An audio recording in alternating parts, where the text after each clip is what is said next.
What is the ministry's assessment of the trust, whether the trust has been broken? Why did it not break the news themselves, but instead waited for an online news media to break it and then responded? What are the steps that the ministry would take to ring-fence our future funding to SPH Media Trust in order to make sure or ensure that the funding will be committed to the purposes that it's been given? When will the first tranche for 2022, financial year 2022, be released in light of the current situation?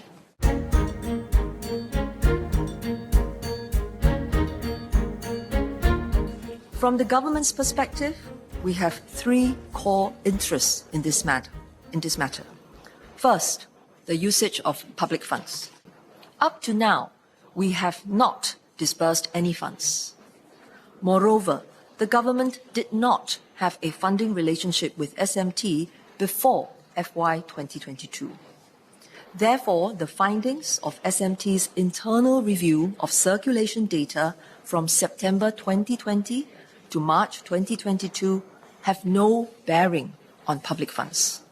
Second, whether SMT's findings on circulation affect the government's assessment of the need to provide funding support to SMT.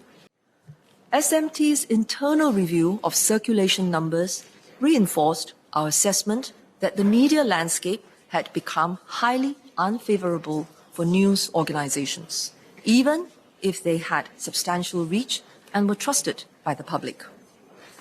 In particular, demand for print and digital subscriptions had weakened because news had become freely available. This is why circulation had come under pressure.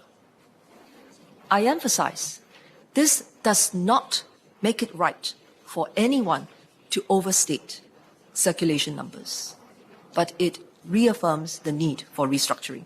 And this brings us to the third question, whether the findings of SMT's review of the circulation numbers should affect the amount of funding committed.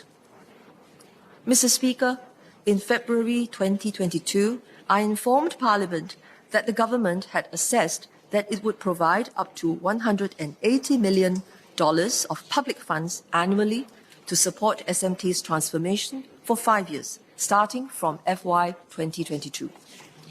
The funds would be used for technology development, for example, product development for the digital space, newsroom tools like content management resources and data analytics, as well as IT infrastructure. They will also be used for talent development, training journalists for the new operating environment, including equipping them with digital skills and multimedia capabilities. The funds would be used also for the preservation of vernacular media, sustaining the vernacular newsrooms, and developing new content formats like videos and podcasts to reach younger audiences. As members can see, in assessing the funding required for SMT's transformation, circulation numbers were not a key consideration.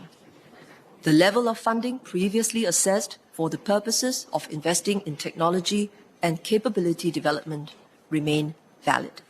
Specifically, no public monies have been lost.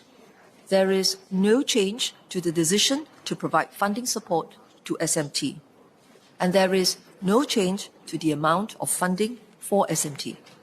Let me now talk about ensuring accountability. When government funding is given, SMT will be held to account. Our focus is on readership and reach, which measure how many people consume the content and not circulation, which is how many print and digital copies are sold or distributed. SMT would be required to provide progress updates to MCI on a half-yearly basis. Specifically, funding will only be disbursed if SMT provides satisfactory regular updates on where and how funding has been utilized, and future business plans. The government cannot speak on behalf of SMT, and it is premature for us to say more at this juncture. This is especially as the board has tasked its Audit and Risk Committee to conduct further investigations into the circulation discrepancy. The government welcomes the board's resolve to examine the findings of its internal review and to put SMT on the right footing. Until the Audit and Risk Committee completes its investigation and shares its finding with us, I will not prejudge the outcome. If there is any evidence of laws having been broken, it will be the obligation of the SMT to refer the matter to the police. Mr. Speaker, on a day-to-day basis, many things happen in an organization, and it is up to the management to decide if and how each particular event or incident ought to be communicated both within the organization and outside the organization.